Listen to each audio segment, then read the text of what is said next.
যাদের সংসারে অশান্তি লেগে আছে, দাম্পত্য জীবনে অশান্তি লেগে আছে, পারিবারিক সমস্যা লেগে আছে, সংসারের আয় উন্নতি একদম হচ্ছে না, অনেক সমস্যার মধ্যে পড়ে আছেন, ছোট্ট একটি দোয়ার মাধ্যমে সকল সমস্যার সমাধান পাবেন ইনশাআল্লাহ আজকের ছোট্ট একটি ভিডিওর মাধ্যমে। তাই ধৈর্য সহকারে সম্পূর্ণ ভিডিওটি দেখতে থাকুন। আসসালামু আলাইকুম ওয়া রাহমাতুল্লাহি ওয়া বারাকাতুহু। নাহমাদুহু ওয়া নুসাল্লি ওয়া নুসাল্লিমু আলা রাসূলিহিল কারীম। আম্মা বা'দ, ফাআউযু বিল্লাহি মিনাশ শাইতানির রাজিম। বিসমিল্লাহির রহমানির রহিম।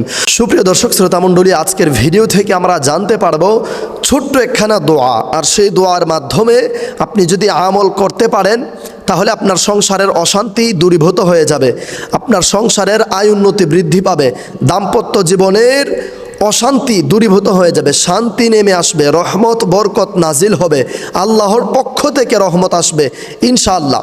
আজকে জমাদিউ সানি মাসের শেষ দশক চলছে, অর্থাৎ শেষ 10 দিন চলছে।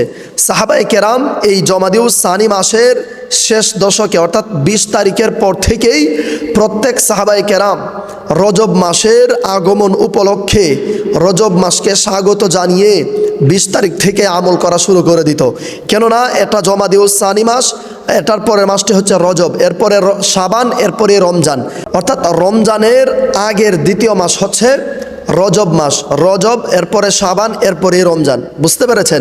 তো সাহাবায়ে কেরাম রজব মাস উপলক্ষে, যে রজব মাস আসলে সকল ইহুদি, নাসারা, বৌদ্ধ, খ্রিস্টান সবাই যুদ্ধ বিগ্রহ বন্ধ করে দিত রজব মাসের সম্মানার্থে।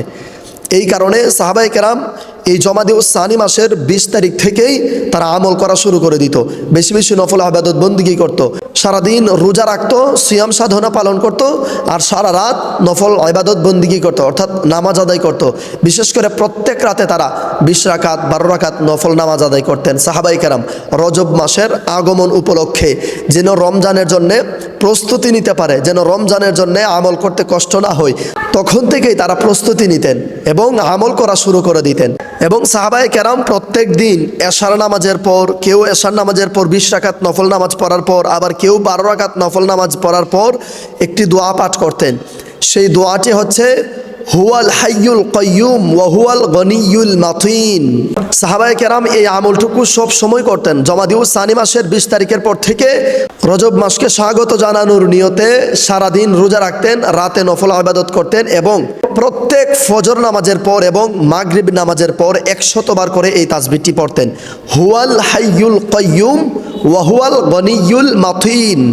এই তাসবিহটি একদম সহজ, আপনারা কয়েকবার শুনবেন, এরপর আপনাদের মুখস্থ হয়ে যাবে ইনশাআল্লাহ। প্রত্যেক ফজর নামাজের পর এবং মাগরিবের নামাজের পর কেউ যদি এই তাসবিহটি 100 বার করে পড়তে পারে, তার সংসারের আয় উন্নতি বৃদ্ধি পাবে, সংসারের অভাব অনটন দূরীভূত হয়ে যাবে, সংসারের দাম্পত্য জীবনের অশান্তি দূরীভূত হয়ে যাবে, পারিবারিক অশান্তি দূরীভূত হয়ে যাবে, সংসারের অশান্তি সকল সমস্যার সমাধান হয়ে যাবে শুধুমাত্র এই একটি দোয়া 100 বার পাঠ করলে।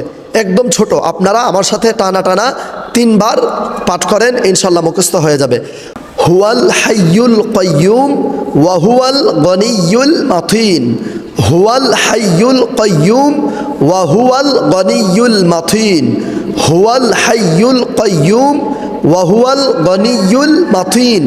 একদম সহজ, আপনারা এই তাসবিহটি বারবার কয়েকবার শুনে মুখস্থ করে আমি নিচে লিখে দিচ্ছি, অথবা এটি স্ক্রিনশট করে আপনারা মুখস্থ করে প্রত্যেক ফজর নামাজের পর 100 বার এবং মাগরিবের নামাজের পর 100 বার, কারোর সাথে কথাবার্তা বলার আগে 100 বার করে এটি পাঠ করবেন ইনশাআল্লাহ।